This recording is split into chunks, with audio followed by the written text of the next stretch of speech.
Hey everyone, how's it going? My name's Adam Maripo's Box. Welcome to another recent games pickups video.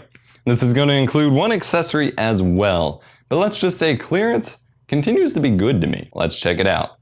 This video is brought to you by Control Freak, the top performance enhancing console gaming accessory. Their FPS freaks are next gen ready and will help give you a competitive edge. Use promo code EPOSVOX at checkout to save 10%. Click the screen to learn more.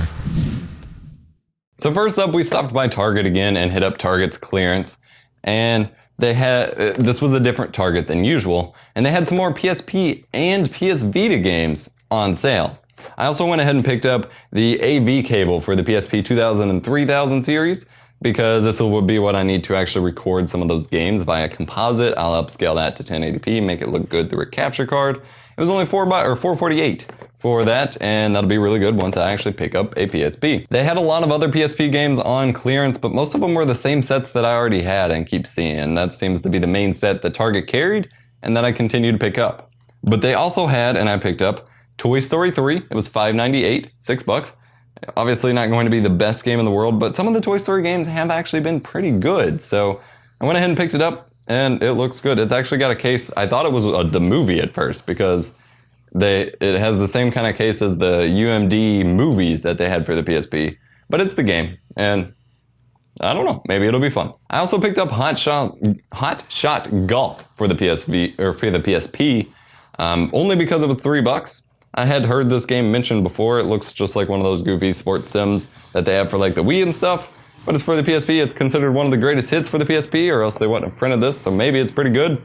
Like I said, I've heard of it before, and it was $3, and I said, why not? Naturally, they're weed eating right outside my window. Literally, right there. But not only did they have PSP games, I was extremely surprised to see their PS Vita games were actually on sale as well. Pretty strange, but they were very cheap. I could not get a whole lot because I'm kind of broke this month, but I couldn't resist because these are much cheaper than they have at GameStop. That means they're not going to be carrying these anymore, and Vita games might start being harder to find, at least for decent prices for a little while, as GameStop, I just went in there today, had them for still like 20 and $30. So I picked up Dungeon Hunter Alliance for $8.98 on clearance. Pretty good game. Dungeon Hunter series, pretty good. Looks like you can do a co-op up to 3 players, or up to 4-player co-op, and just a little hack and slash dungeon crawler RPG. I'm really looking forward to this. Again, same thing with the PSP. I don't actually own a PS Vita yet, but it's definitely on my list. It's one of those that did not do very well, but yet has some decent games and has a unique flavor to how you play games. And so I'm definitely interested in picking one up at some point. And so Dungeon Hunter Alliance will be one of the games that I definitely want to play on it. I also picked up for $8.98 Assassin's Creed Liberation. Now I do own, or at least I think I own, Liberation HD on the PC, but I still wanted to check out the original Liberation on the PS Vita because that's where it was originally made, and it looks pretty good. Apparently it has multiplayer up to 64 competitive multiplayer on the PS Vita. Now I can't imagine there's still that many people playing it at the moment. Like there may not even be 64 people still playing the game, but I definitely wanted to pick it up. And again, it was only $9 for a freaking PS Vita game. Lastly, wasn't $9. It was kind of expensive, but we actually have Luminous Electronic Symphony. And this is like a little music rhythm puzzle game that looks really unique. And this one, for whatever reason, this is the one that popped up asking for my age confirmation at the, at the register where they said, make sure he's 17, even though it's an E for everyone game. Now, in theory, it was Assassin's Creed Liberation that did that because it's an M-rated game, but we stood there and talked for a little bit after he scanned that and it didn't pop up. It didn't pop up till he scanned this, but whatever. It does support up to 2-player. It does use the touchpad on both sides, and it's just a goofy little music puzzle game, and it looked pretty cool from Ubisoft and Q Entertainment. Next up, I stopped at GameStop today and checked out their clearance as well. There were a couple other things I wanted to pick up, but again, can't spend a whole lot of money. So I did pick up a couple things. Non-major games first.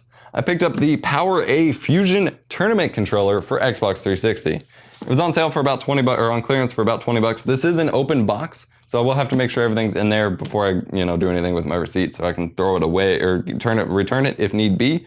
But it looks like it has a braided cable, cord wrap, protective case, and interchangeable grips, as well as LED lit thumbsticks. And so this looks pretty freaking cool. It was originally $80 when it was new, according to this sticker.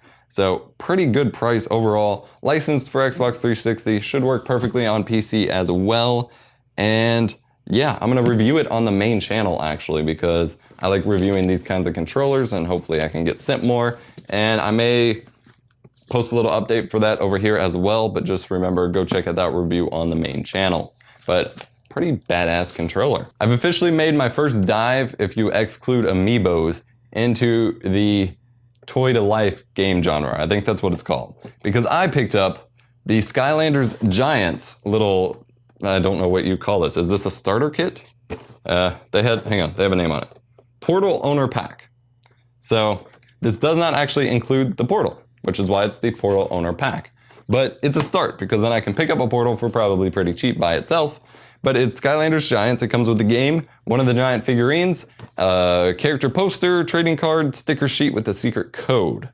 So this is something you get to expand the normal Spyro's Adventures into Skylanders Giants. And so this is for the PS3, so that means I'll be picking up the original set on PS3 as well at some point, and I'll figure out what's going on with these games. But between this, LEGO Dimensions, I really want LEGO Dimensions, it looks really, really cool. And then the new Skylanders, which I'm not going to pick up on PS3, well, I may pick up on PS3 if they have it. They probably don't though. But the new one, which is like the racing car one, on the Wii U, which is why I don't want to pick it up on the PS3. They have a Dark Edition on the Wii U, which has an evil Donkey Kong that Boogie2988 called Dinky Kang. And I really want that version, so I may pick that up as well. But I've officially made my dive into these genres. I'm probably going to go ahead and open up the box. Again, it only comes with a couple things. That way I can get the Skylander itself up on my shelf of magical collector's items. It looks pretty cool. There's a little tree-looking evil Groot dude. But never played Skylanders before, not heard amazing things about it, but yet this genre in general seems to be taking off, mainly because of its collector's aspect, and I've unfortunately made the jump myself. So, it was, I guess I didn't explain. It was $4.97, and it comes with the game, which probably costs more than that. Originally it was full $60, so I definitely think I got my money's worth for $5. Lastly, we picked up a couple games here. Most of them, all of them under $5, which is why I got them. I got Brothers in Arms, Hell's Highway for $5 on the Xbox 360. I have a bunch down here somewhere, or I have a couple. Brothers in Arms games, I'm trying to find it. I have Brothers in Arms Earned in Blood and Brothers in Arms Road to Hill 50, which were my grandfather's games. He collected a lot of World War II games and passed them along to me, so I have a lot of those big box PC World War II games. And so I have a couple of them. It's by Gearbox and Ubisoft. And this was actually a Best Buy exclusive guide version, but the Best Buy exclusive guide isn't included because it was from GameStop and the kid kept it, I guess. But it has 20-person multiplayer as one of the selling points for it. Now again, nobody's probably playing this, but I'll definitely check out the single player as well because they're usually pretty good. Next up, we have Dragon Quest Swords, Masked Queen of the Masked Queen and the Tower of Mirrors. For the Wii, it is a hack and slash RPG, which turns your Wiimote into a sword to slash, parry, and blast your way through a land filled with an array of unique monsters and return order to Avalonia. Looks pretty cool. I've heard good things about the Dragon Quest series. It has a almost Dragon Ball Z art style to it, which is pretty cool. It is by Square Enix, of course, and it was only $5, which is extremely rare for a Wii game. Most of the good Wii games, especially the JRPGs and stuff, are still like $40, which is ridiculous, which is why I think the Nintendo platform is just awful for collectors in general and gamers because the games stay so expensive. But this was a third-party game, so $5. Definitely wanted to pick it up. Excited to add it to my collection. Picked up De Blob 2. I've seen this game around for a very, very long time. I don't know very much about it. Looks like a goofy little puzzle. I don't know. It almost has like Splatoon elements, and it does have split screen. And the disc is floating around in the case here. That's not cool, GameStop. Why'd you do that to me?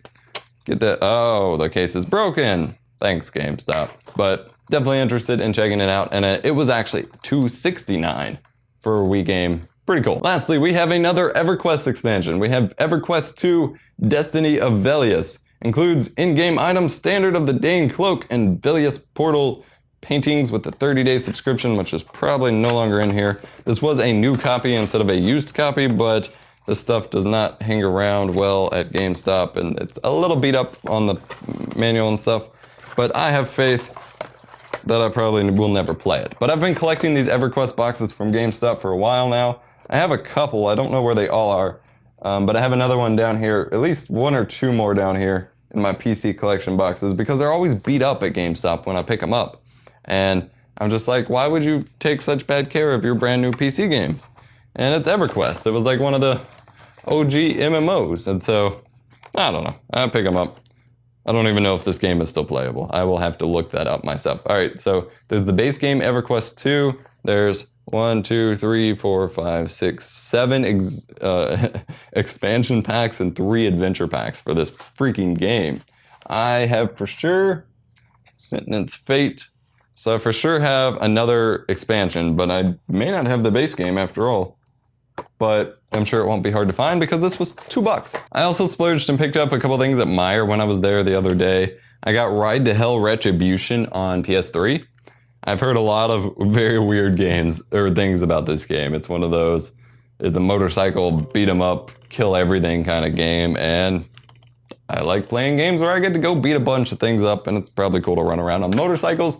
It was like $5 or so at Meijer. It was a pre-owned game. They do this thing where they have like weird, I got a Windows 10 notification, but I don't know what it was, where they have like weird pre-owned games to sell, but they never tell you how they get them, which is kind of weird. And then I picked up Bass Poppin' Dubstep. It's a music CD. It was also $5, and it's got a bunch of dubstep covers of like popular songs of the day and some other dubstep remixes from Sony Music Entertainment. And I just picked it up to see if it was any good. There's a couple covers on here that are pretty good. I haven't listened to the whole thing yet, but pretty good so far, especially for $5. So that was from Meijer. This has been my recent game pickups for October 13th, 2015. Thank you so much for watching. Be sure to smash that like button. Let me know what you think about the various things I've picked up. Let me know what you think about the Skylanders toy to life, real to life, whatever it's called, genre for these video games. If I should avoid them like a plague, or if I should jump in with LEGO Dimensions and the new Skylanders and things like that. Let me know in the comment section down below. Check out our links to our Patreon campaign, subscribe to the channel, all that jazz, and I will catch you in the next one. See ya.